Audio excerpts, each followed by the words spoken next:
पेश है खबरों की तफसील। वजीर आजम नरेंद्र मोदी ने आज आसाम के डिब्रूगढ़ में सबसे लंबे रेल रोड पुल का इफ्तिताह किया। पुल की तामीर पर 5,920 करोड़ रुपए खर्च हुए हैं।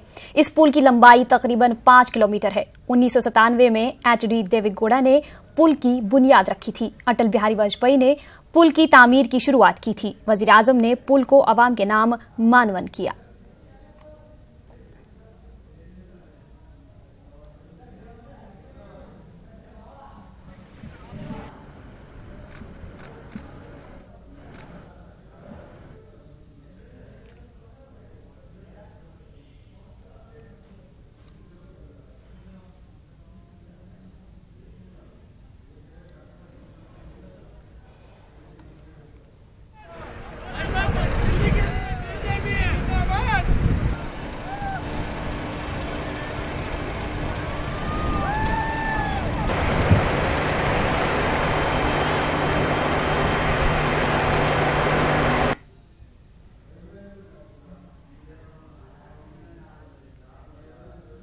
नोएडा में नमाज जुमा की अदायगी के मामले पर तनाजा जारी है। मामले की हसासियत को देखते हुए एसएसपी जयपाल शर्मा सामने आए हैं। वाज़ेह है कि कुछ लोगों ने जिला इंतजामिया से सेक्टर 58 के एक पार्क में नमाज जुमा की अदायगी के लिए इजाजत मांगी थी, लेकिन जिला इंतजामिया ने इजाजत नहीं दी। इसके बावजूद कुछ मुसलमान नमाज पढ़ने के लिए नोएडा सेक्टर 58 के पार्क में पहुंचे, लेकिन पुलिस ने उन्हें रोक दिया, जिसके बाद बहस मुबाहिसा भी शुरू हुआ।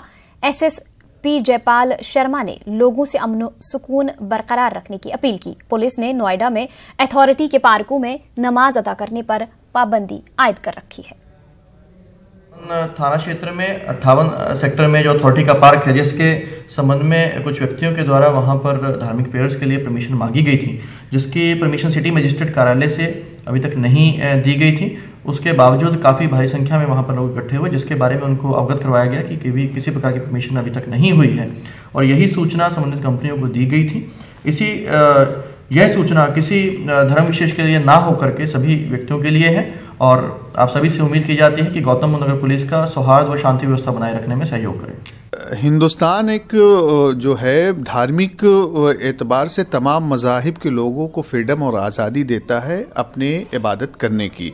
जहाँ तक एसएसपी का मामला है, जो उन्होंने नोएडा के लोगों को नोटिफिकेशन दिया है कि सार्वजनिक जो जगहें हैं वहाँ पे नमाज या कोई भी धार्मिक चीज़ नहीं करना चाहिए, तो हमारा अपना मानना ये है कि अगर किसी भी कंपनी में किसी भी धर्म के मानने वाले लोग हैं तो उनको उनकी टाइमिंग के एतबार से उनको रिलीजियस फ्रीडम हासिल होना चाहिए कि वो अपनी जो धार्मिक चीज़ें हैं उसको अदा करें।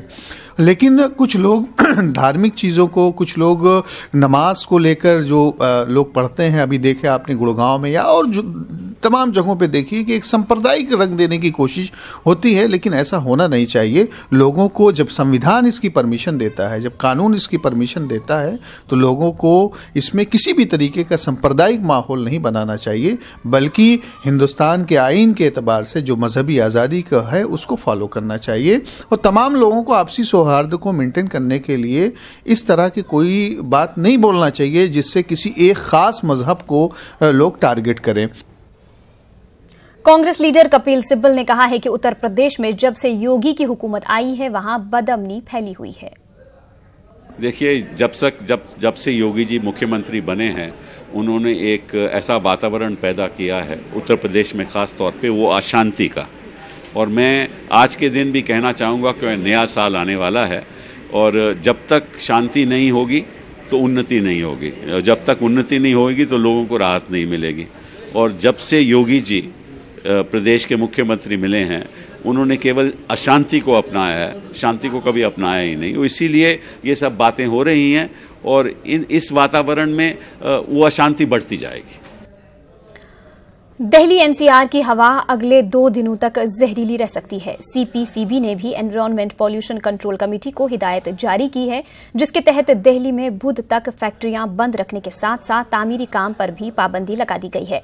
दिल्ली के साथ साथ फरीदाबाद, गुड़गांव, गाजियाबाद और नोएडा में भी तामीरी काम पर रोक लगाने का हुक्म दिया गया है। सीएसई के रिसर्च स्कॉलर विवेक चट्टोपाध्याय ने बताया कि नोएडा में एयर क्वालिटी इंडेक्स 464 दर्ज किया गया, जबकि दिल्ली में 448 रिकॉर्ड किया गया।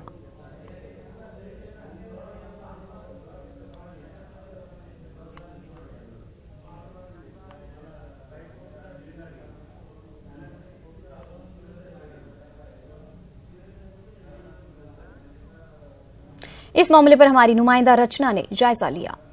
दिल्ली की आबो हवा दिन ब दिन खराब होती नजर आ रही है और अगले 2 दिन तक कुछ ऐसे ही हालात रहने वाले हैं, यानी कि कह सकते हैं कि दिल्ली की हवा एक बार फिर जहरीली हो रही है। क्या कुछ कारण है, हमारे साथ बात करने के लिए मौजूद है CSI से विवेक चट्टोपाध्याय जी।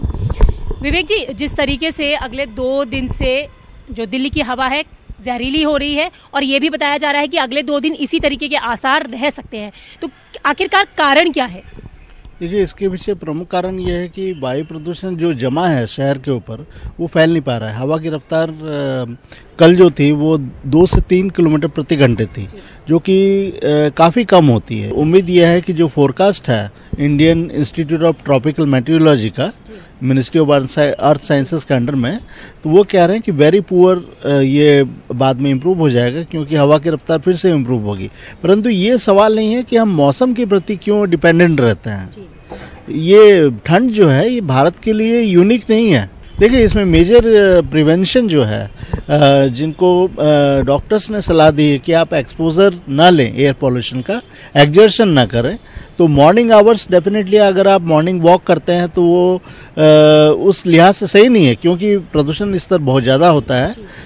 दिन के समय 3 से 4 बजे के दौरान थोड़ा प्रदूषण लेवल कम होता है, उस समय डेफिनेटली आप जिनको हेल्थ की काफ़ी दिक्कतें हैं वो इसको कर सकते हैं। ये बहुत बड़ा एक भारत की राजधानी अगर वो नाकाम होती है प्रदूषण नियंत्रण करने के लिए तो हम क्या उम्मीद रख सकते हैं। अगर ये हमारे शासन का गढ़ है और यहाँ हम नाकाम हो रहे हैं, और खास करके ये बाहर के जो पर्यटक आते हैं यहाँ, वो क्या छवि हम दे रहे हैं। तो आपने देखा, ये थे हमारे साथ बात करने के लिए Vivek Chattopadhyay centre for science environment की तरफ से, जिनका कहना है कि जिस तरीके से दिल्ली में जो वायु प्रदूषण का स्तर लगातार बढ़ रहा है, कहीं ना कहीं जो सरकारें, जो सिविक एजेंसी है, उनकी चूक तो यहाँ पर है ही।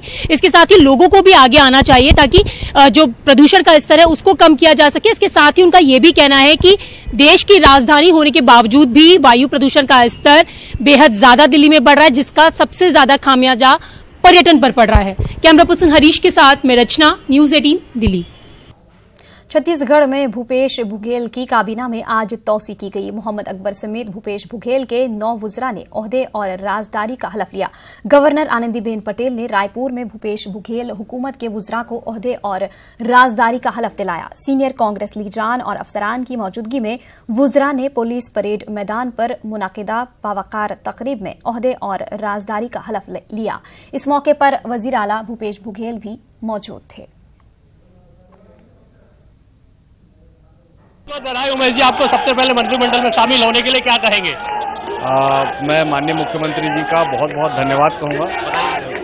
बहुत धन्यवाद कहूँगा कि उन्होंने एक बहुत बड़ी जिम्मेदारी मुझे दी है और मैं सबको बहुत बहुत धन्यवाद कहूँगा।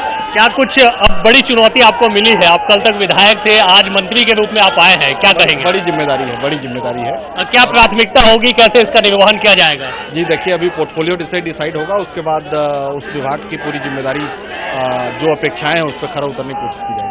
पहले तो मैं हमारे लिए बहुत खुशी की बात है कि हमारी कांग्रेस की सरकार बनी, हमारे मुख्यमंत्री बने, हमारे आज सारे मंत्रीगण बने 9, इनके लिए मैं इनको सबको बहुत बहुत बधाई, बहुत बहुत शुभकामनाएं देता हूँ। एक सवाल ये है कि रायपुर को प्रतिनिधित्व नहीं मिला, आप लोगों ने 4 में से 3 सीटें जीती, आप भी उसमें से 1 सीट जीते हैं, रायपुर को प्रतिनिधित्व नहीं मिला। देखिए, जो भी पार्टी देगी, जो जवाबदारी देगी, जिसको भी देगी, हम लोग उसमें खुश है।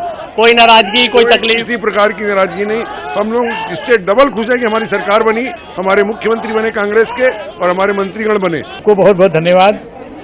क्या कहेंगे सर, बड़ी जिम्मेदारियां आपको मिली है, जनता ने बड़ी संख्या पे विश्वास जताया, 68 लोग आप लोग सदन तक पहुंचे हैं, क्या कहेंगे, आपको बड़ी जिम्मेदारी मिली?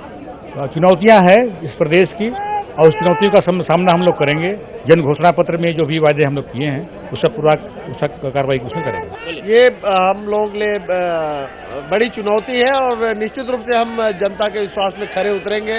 हमारे नेताओं ने, आदरणीय राहुल जी ने, पुनिया जी ने और हमारे माननीय मुख्यमंत्री जी ने जो विश्वास मुझ पर व्यक्त किया है, मैं विश्वास दिलाता हूं कि मैं उस विश्वास में पूरी तरह से खरे उतरूंगा और इस प्रदेश के विकास में और जो मेरे संज्ञान में जो लाया जाएगा उसमें सबसे बेस्ट करके मैं दूंगा। क्या प्राथमिकता होगी, बड़ी जिम्मेदारी आपको मिली है? देखिए, बहुत बड़ी जिम्मेदारी हमारे प्रदेश की जनता ने हम लोगों को सौंपी है। हम किसान के और हमारे अनुसूचित जाति, जनजाति, पिछड़े वर्ग और महिलाओं के, युवाओं के सम्मान के लिए जो भी हो सकेगा हम लोग पूरी तरह से संकल्पित होकर करेंगे और कहीं कोई कमी नहीं आएगी, हम आपको विश्वास दिलाते हैं। हम छत्तीसगढ़ की जनता के साथ हैं और रहेंगे। झारखंड के बोकारो में भयानक सड़क हादसा पेश आया है। बस की जद में आने से 3 बाइक सवार नौजवानों की मौत हो गई है। यह हादसा पिंडरा जौरा इलाके में पेश आया है। मौके पर पुलिस पहुंच गई है और मामले की तफ्तीश में जुट गई है।